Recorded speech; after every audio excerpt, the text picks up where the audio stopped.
Welcome to Ancient Egyptian Hieroglyphs. Hieroglyphics were used as sacred writing, appearing on monuments, statues, and sacred papyrus texts. The earliest symbols that resemble hieroglyphs were on pottery dating back to 4000 BCE. This stylized form of signs and drawings was the only writing used from its ancient origins to the end of pharaonic history. Ancient Egyptians referred to hieroglyphs as the writing of the gods.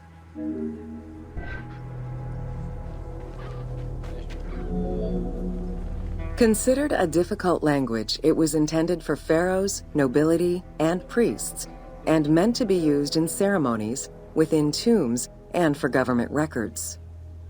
Since few Egyptians were able to read the ancient hieroglyphs, the mythological aura around the language was persistent, even in their own culture.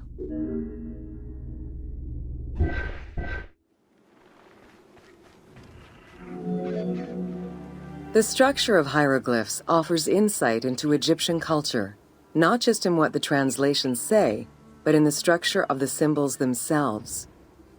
They were found on tomb walls, on sarcophagi, on statues, and on pottery, and were meticulously recorded in countless ancient papyri.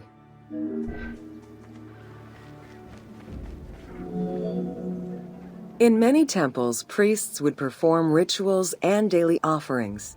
These were accompanied by hieroglyphs used as spells. In tomb paintings, the hieroglyphs are represented with formulas to recite. These spoken words were meant to be spells which would allow the deceased to benefit from the offerings for all eternity. Spells and offerings were also written for the living, to enhance medicines and cure illnesses.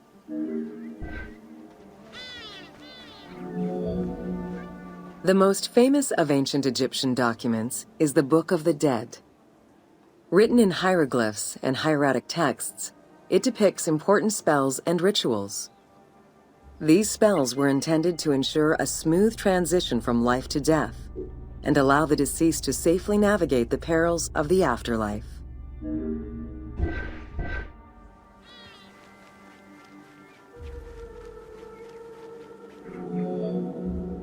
Even after it was deciphered, the reading of hieroglyphs remained difficult at times due to the many directions in which they can be read. Depending on the orientation of the signs, hieroglyphs can be read left to right, right to left, horizontally or vertically, though never bottom to top.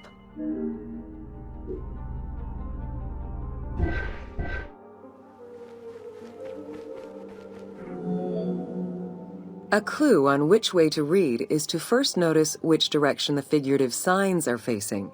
If a pictogram is looking to the right, then the reader is meant to start from the right and read towards the figure. Column text on a papyrus begins from the right, then goes top to bottom for each column.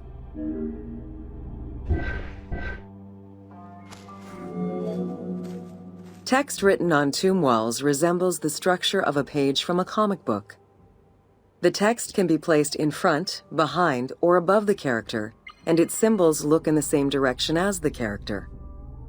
Another clue is that the name of a god or hieroglyphs meaning gods or kings are always written before the descriptive text.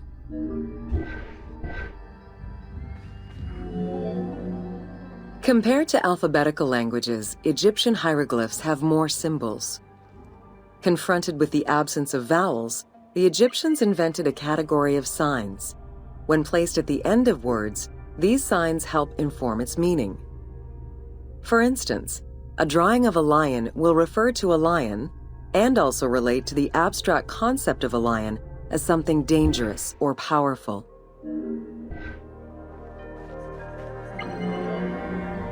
Middle Egyptian hieroglyphs contained a little more than 700 signs.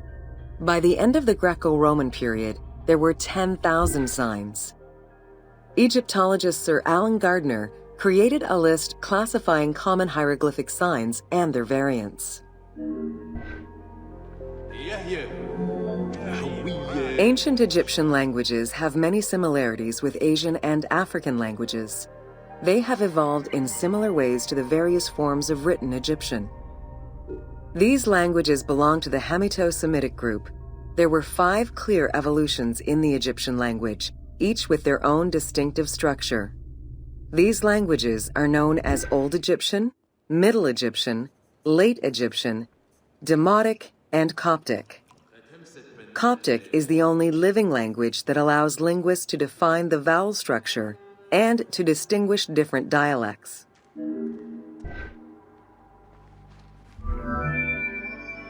While hieroglyphs and hieratic script give us an idea as to how the ancient Egyptian language was structured and written, the way it was spoken is still up for debate. The team opted for English as the spoken language, with the characters using ancient Egyptian and Greek words and accents. The language that is spoken in the background by the crowds is largely based on Sir Alan Gardner's Egyptian grammar. To help resurrect a dead language, we consulted Egyptologists and dialogue coaches to establish our target sound and cast actors with Arabic, Hebraic, and African backgrounds to bring the game to life.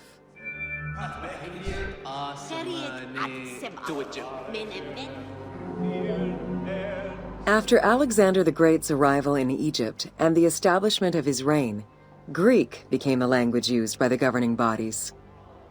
The inability to read hieroglyphs caused resentment among the Greek population. It's from this tension that the Rosetta Stone was created.